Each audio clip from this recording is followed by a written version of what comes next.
make a pour over coffee, you can use the Chemex or the V60. Today we're going to use the Chemex.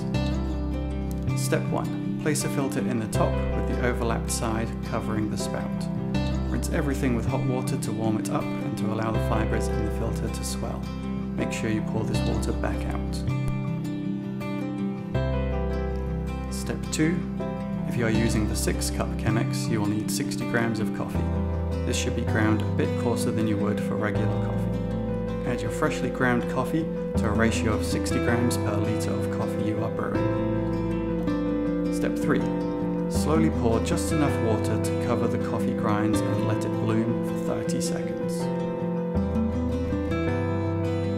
Step 4. Slowly pour the rest of the water over the coffee in a circular motion, ensuring all the coffee is evenly soaked.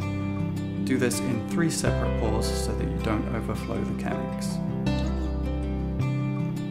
Step 5. Once all the water is drained through, remove the filter and serve your coffee.